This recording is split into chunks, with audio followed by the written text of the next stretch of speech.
You're tuned into the It's Real podcast with your hosts, Kayla Kallander and Andrew Yaggie. Each week, we'll talk about what happens behind the scenes working full-time in real estate and share with you real-life stories, our successes and failures as we work to help consumers and industry professionals reach their real estate and real-life goals. Here we go. Welcome to the It's Real podcast. I'm Kayla Kallander and I'm a mortgage lender. I'm Andrew Yaggie and I'm a real estate agent. Hello, Andrew Yaggie. How are we doing today? I'm doing pretty good, Kayla. Just actually kind of enjoying somewhat of the cooler weather and loving life. It's been, I don't want to say it's fall yet, but kind of enjoying the change in season and not quite back to school yet. Here on the Minnesota side, we go back to school next week, but just kind of enjoying soaking up the last bits of summer. Yeah, it really does feel like you can just feel summer kind of slowly moving away. The sun is lower. It's just a little cooler. Last weekend was a surprise. I think it was a high of like 65 in Lakes Country. And that was shocking, but it's nice. I think someone said on Friday, they love to wear shorts and a hooded sweatshirt. Like that's their goal. So I just wish this weather lasted longer, like this 70, 75, perfect, no wind, no smoke. That's nice too. So it's fall is here and everyone's getting back to school. And I'm seeing posts about excitement for football. I saw Carson Wentz is now playing for the Vikings, and I don't know a lot about that, but apparently that's a big deal. But fall is it's sneaking up there. I saw that you took some back to school pictures with your babies. Yeah. Well, everyone else was taking their back to school photos, and the dogs were like, "Mom, can we have a photo?" And I said, "Yes, absolutely." So we pulled aside. That's a pond by our house, and took a little photo back to school. I'm sure they said exactly that. They did. Speaking of Carson Wentz and football and the Bison, do you still have season tickets and go to games quite a bit? Or I don't go to the games, but I know First International Bank and Trust, they have like a suite, and we tailgate. We have a tailgating spot, so we're at the games tailgating every home game.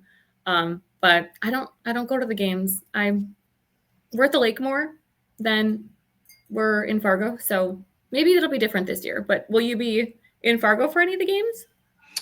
I am not sure. I really should try to make it for homecoming. We talk about it quite a bit about making it for a game here or there, but I don't know, just never really quite seems to materialize just with the litany of other things that are going on and activities and weekends. And, I still look back, Kayla, and I look at the summer and I think, man, where has the summer gone? And just, and we've had a lot of great experiences this summer, a lot of good memories, but just far too quick. Well, and we talked about it before, but it's one of those things when you're in the Midwest, what's to come, and that's cold weather, and it's going to stick around for a lot longer than we prefer it to. I mean, we can go 6 months with winter some years. So I think it's just short-lived, like we know what's to come. That's why it goes so fast. Right. Definitely. Well, speaking of the change in season, Kayla, I don't know if you're a big pumpkin spice fan, but I did see that Starbucks already today is returning their pumpkin spice latte and without any price hikes. What do you think about that? Ooh, that's exciting. I say go get it. I mean, get after it, people. 'Tis the season. Embrace fall. I'm seeing Halloween decorations out. I'm seeing everyone going crazy. So no price hike though. Good for you, Starbucks. Not unlike housing though, Kayla, which is kind of remarkable. This article came out from Realtor.com talking about the housing market itself stuck in a cruel summer. So even though we're transitioning to fall, housing market stuck in a cruel summer as buyers hold back and delisting surge, but hope emerges. And we've talked a little bit about it where nationwide there are a lot of people taking their homes off the market because they're not selling. However, this article really talks about the fact that summer would-be buyers and sellers found themselves in a stalemate, neither side willing to budge, but for different reasons. And as a result, nationwide housing inventory climbed for 21 straight months, while sales sit at their lowest level in decades. And obviously we've talked again, like, okay, the delisting piece, not quite the same. I mean, we've seen relatively a level number of people, canceling or listings expired. Mhm. And really, our home numbers aren't too far off. Depending on where you look in the Lakes area, we are seeing a little bit more inventory, and Mhm. things kind of sit. But I don't know. It has been an interesting housing market, though. Well, and to see people go back to homes too, I'll have clients that say, "Hey, Kayla, can you run numbers?" And then a month later, we're running them again on that house, and I'm like, "Why does this house look so familiar?" And like, "Oh, this is the one that we wanted to write on, 30 days ago. It's still sitting." And I don't recall a market like that where people had so much time to sit and think about it. Like, do we want to do this? Do we like the rate? Will rates come down? Sellers maybe aren't needing to sell. Maybe they are just listing their home to see what they can get. Maybe there's no rush. And so it's interesting just to see it being a little bit slower with the pace, because you and I aren't used to that. When we look back in 21, even how crazy, I mean, we talk about it all the time. You couldn't even see properties. So it's nice for buyers, and it's nice for sellers too if they're not having to sell. But I've had a couple sellers that they have to sell. They need to get it moving. They have an accepted offer on a home that they absolutely love. And some sellers might take a lower offer at some point. I've got a couple that are closing in October on their new property, and they don't have offers on their current home. We're meeting after this actually to talk about it. And it's, are there people interested? And if not, maybe they'll take a lower offer. So Mhm. Yeah. yeah, it's Well, this interesting. article kind of goes on to talk about everyone's unhappy, but each in their own way. Mhm. Buyers face steep affordability barriers. Sellers are losing market power, but are futilely resisting. Have you seen that with, and when you talk about some sellers like, hey, nope, my house is worth this. I'm not willing, to take a cut or make concessions. I think people are emotional, which as they should be. I mean, it's their house that they've maybe had their whole life or for years or raised their kids in. And I do see that, but I think at some point it has to be a conversation with your lender and your realtor to say, hey, I know it's maybe 10,000 less than what you wanted, but if you don't do this, then this will happen. So I've seen it a little bit where probably not as much as you maybe have as a listing agent, but I've seen it, and it's emotional, and I think people are tied to my house is worth this. I put in XYZ, but a lot of people I don't think realize that just because you put in $100,000 in for upgrades doesn't mean you're going to get dollar for dollar too. Mhm. What about you? What do you see on your end? I feel like you probably have your pulse on that more. Yeah, I mean, it's interesting. I mean, I think all of the above, again, we talk about in our immediate markets, just the fact that the Midwest is somewhat insulated just because we have, Mhm. more of a housing shortage than most other areas. But I, I see a market that's all over the board. Yes, I see some sellers that, hey, we think our house is up here value wise, or we have a certain goal, that we want to hit, which I can always appreciate and respect. But the market maybe is telling us otherwise. Now, what will next year look like? It's hard to say. Hopefully, the market will be, a little bit more active. I think that it's especially true with lake property, like we say, where, maybe it's a second home purchase or something like that. Mhm. I mean, there are just a tremendous amount of variables that are out there, but still a housing shortage. Kayla, Mhm. I look. I had kind of an interesting experience this past week. We're seeing in our market still, even though some homes are sitting in no movement. In some of our communities, it might be 60 to 80 days before a home goes under contract. I had buyers pursue a home and beat out four other offers. There were five offers on this property. Really nice home in a lower price point, highly desirable. And Kayla, they beat it out even with a USDA rural redevelopment loan. Wow. Uh, Okay. So why was that? Was it a stronger offer? Because it's not always about program or price. What do you think it was that won that offer? Price and few contingencies outside of financing. So I think it is, and again, like we've talked in the past, like coming off of such a hot market within the last 5 years, boy, individuals who have had a FHA or USDA or VA loan, oftentimes Mhm. get tossed to the side. when there is a better offer or better type of financing, conventional or even cash. But it was actually really exciting for me because I haven't seen something like that, especially in such a competitive situation in a long time. But first time home buyers, really super excited, That's growing awesome. family.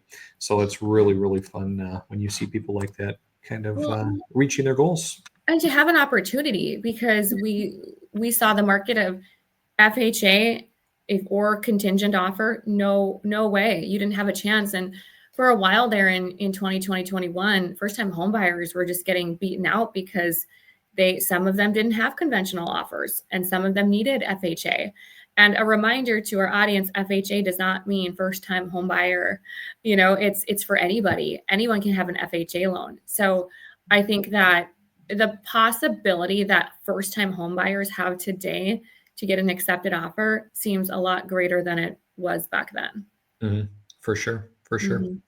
Kayla, we jumped maybe a little bit into the business side of things, maybe a little bit quicker than we usually do, but I want to jump back and touch on a couple of community things as well. So I saw on Facebook, it looks like you are taking part in an event with United Way.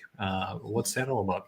Yeah, so the United Way is having an event called Uniting Visionaries, and there's 15 of us that will be at the event today. And people in the community can sign up, and essentially, it's just a roundtable discussion. It's not like everyone's speaking on a topic. It's quite literally we all are at a table, and it's like every 5 minutes, the people then rotate to the next table. So the people that are attending can ask these individuals, including myself, anything about personal branding, mentorship, your career, challenges, things that you've experienced, maybe things that you failed at really anything's on the table. And it's just allowing people to also co-learn. When you're with other people and they're asking questions, they might have the same questions you do. So it's a 2-hour event, and I'm excited to be part of it because a lot of times people will reach out to me, hey, can you get coffee or do you have a minute? Can I pick your brain? This is a perfect opportunity for people to ask and pick the brains of 15 people all within a couple hour time period. So it's a really cool event, and I'll report back how it goes. Very, very cool.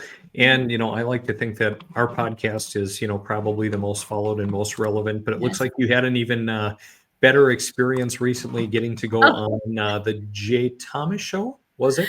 yes. So Tim Flackel, so he's on the board of directors with Homeward Animal Shelter with me. Really great leader in our community. He co-hosts, fills in, I should say guest host rather, and asked me to come on. So we talked all things, mortgage, a little bit of pit bull dog, conversation, but it's just a fun show. And what I love about Tim and that show in general is it's not just boring information. It's, spiced up and exciting, and, it's funny, and we can talk about things without it being super stale. And we had a lot of really good feedback about the show, and just a good opportunity to kind of just let the community know what rates are doing in the market and what we're seeing. And one of the questions was, about a TikTok myth, like things like that. And it's just nice to hear from someone local. So yeah, it was a good event, a little 20-minute show. So yeah. Very cool. It seems to me back and I noticed you're not the only real estate related individual on the United Way event. I see our friend Eric Hatch is there as well, so that's really cool, really awesome that you got picked to be a part of it. It seems like a great event, and that's honestly one thing that I miss about Fargo a little bit, and just a bigger pond, more people, more Yeah. variety.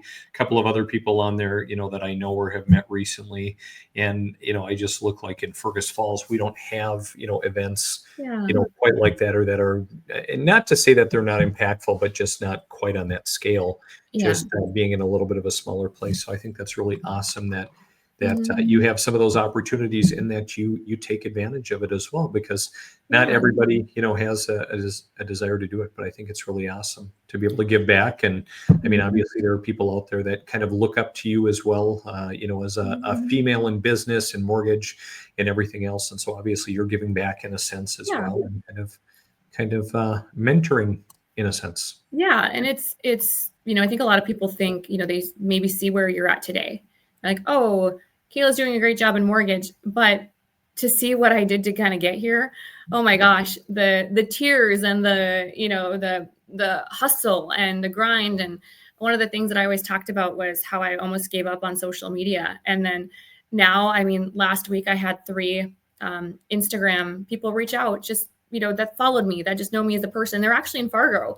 And so I think about, a girlfriend told me, that image of like a miner, I think it is like hitting like the wall and there's a diamond on the other end and he gives up right before he gets there. It's like a lot of people, they put in the work and sometimes you don't see the results for years and years later. And I will say, I feel like after about a decade, Andy, of just busting my tail and working hard and networking, you start to see people then know your name and trust you. And I think a lot of people think about personal brand. It used to be personal brand was more of like a influencer type feel, but it's really just your reputation.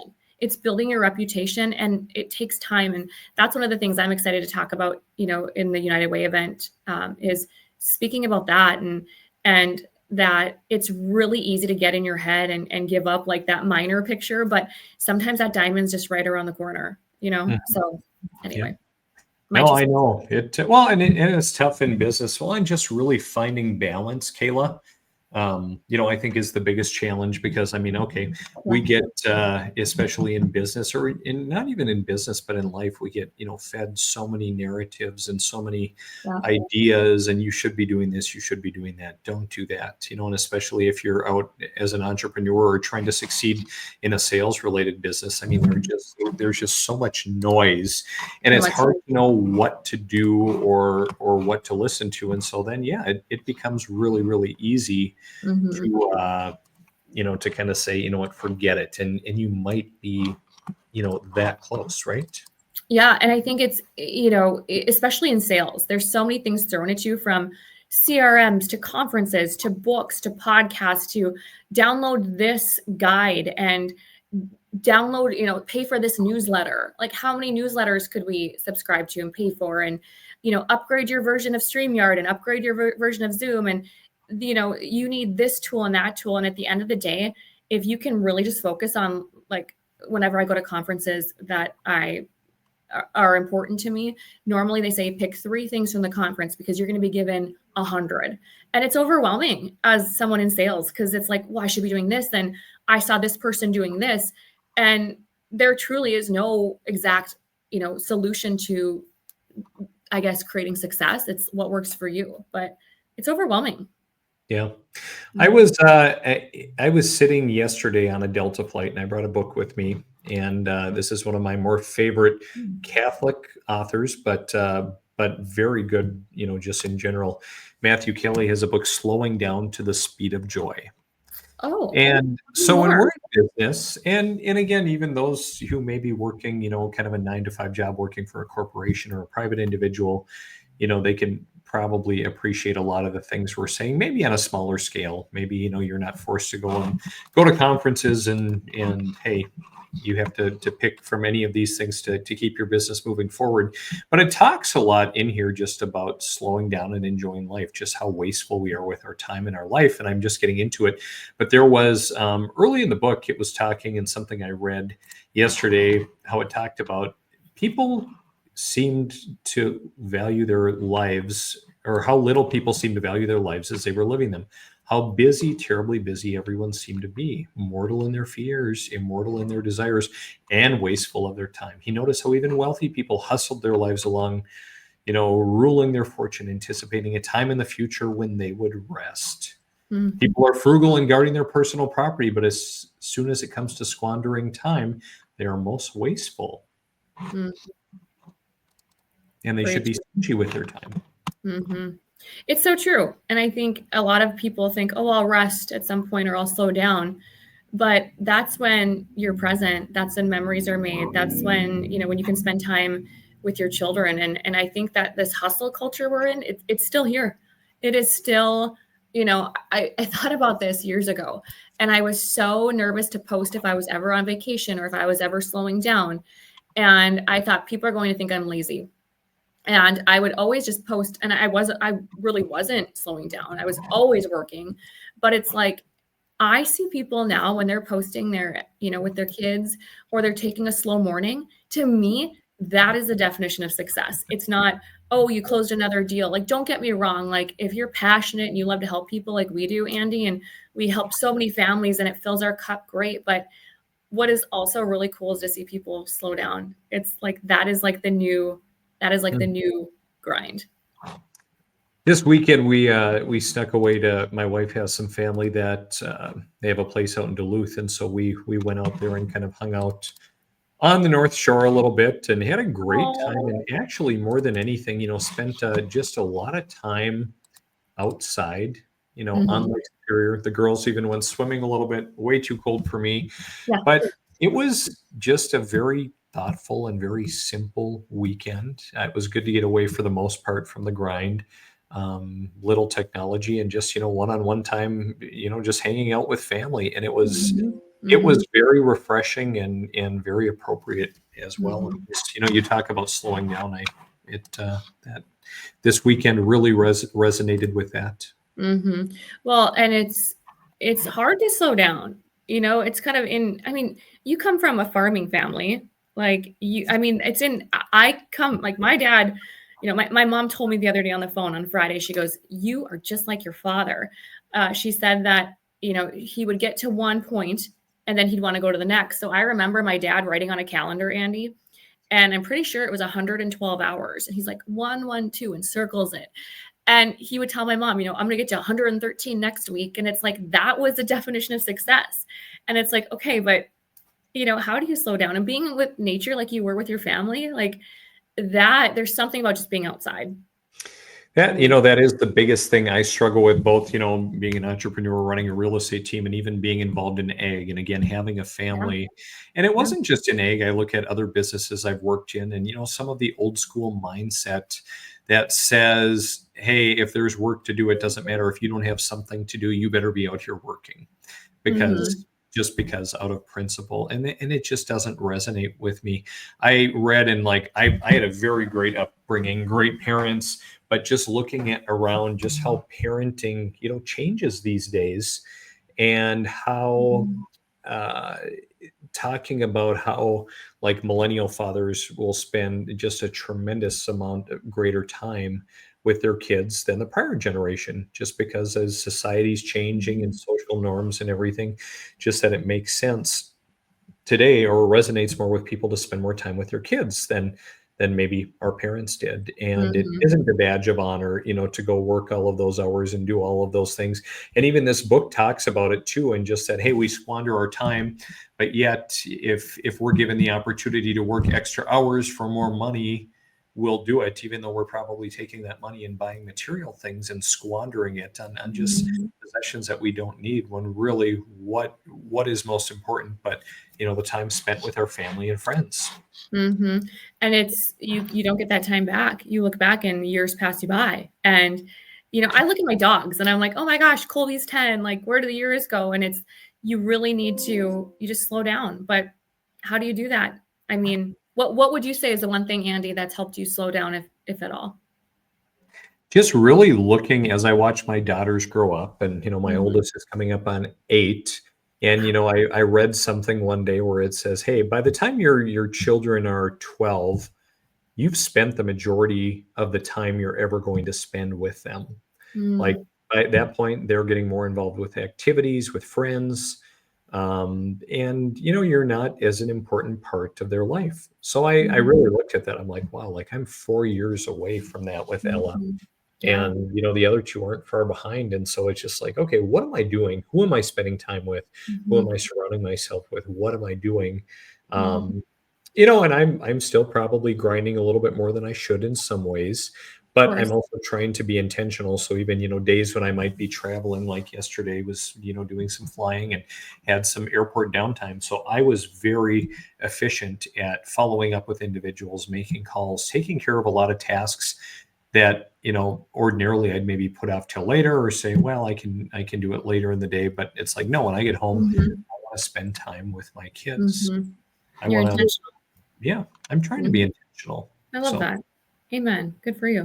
Kayla, I just finished another book. Did you read the book about Elon Musk by Walter Isaac? No, no.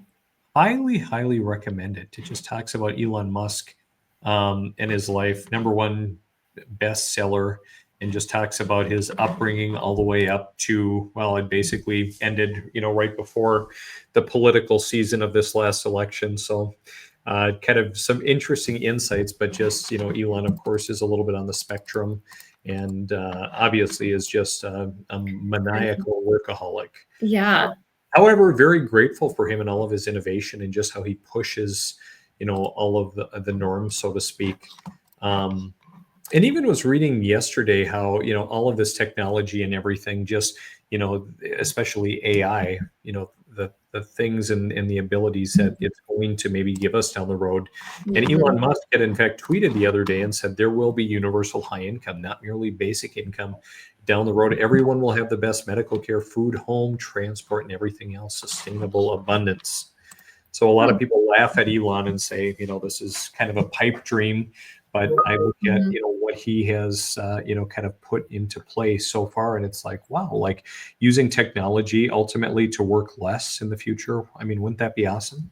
Well, and I think people think, technology is not necessarily going to replace people, but it's to take away that mundane, repetitive, administrative, like tasks like that, even like there's so much that it can do, but it's, if you can use it for the greater good of freeing up your time and energy, like there's so many tasks that I think we don't even know. You probably, Andy, have your pulse more on that, but there's so many things that AI can do that people just don't know and truly can give you back, time. And that to me is so important. And it's how do you utilize it? Not necessarily to replace you as a person, but to just take away the things that you no longer should be doing that you can offset. So Yeah, I wrote that down though. Elon Musk. Yeah, you should definitely read it. It's a really interesting book, and just I don't love Elon or hate Elon, just a very fascinating individual, and just all that he's brought in terms of innovation, to the automobile, the Starlink internet, to to outer space. Yeah, it's wild. Just push, go. But I think at the expense of his family and health as well. So yeah, he should read that book, Slowing Down to the Speed of Joy. I'm saying, Elon, take a note from Andy Yaggie, please. I love it. Well, Kayla, any final thoughts today on the market? I know we had some other stuff planned, and so I think next time, Kayla, we'll maybe dive into 5 questions clients should be asking a lender. But I think we went down a good rabbit hole today that some individuals will find beneficial. I think the rabbit holes are good. Sometimes, people listen to podcasts or they, listen to Audible books and they're going to get feedback. But what's nice is I hope that people locally hear this and kind of what we're dealing with and what we're seeing and what we're experiencing. And I love when you share the books that you read. And, it's kind of like when you go read a review online of a restaurant, you trust the opinions of others. So I'm glad we went down this rabbit hole. So thank you for sharing your feedback. I appreciate it. Yeah. Awesome. Well, Kayla, it's great as usual connecting with you. Sure. Enjoy your United Way. I will. Visionary event. I will. And happy Labor Day. That's coming up. So it is coming up. So I guess we'll probably see you after the holiday. So enjoy the rest of your week, Kayla. I will if you will. See ya. Bye.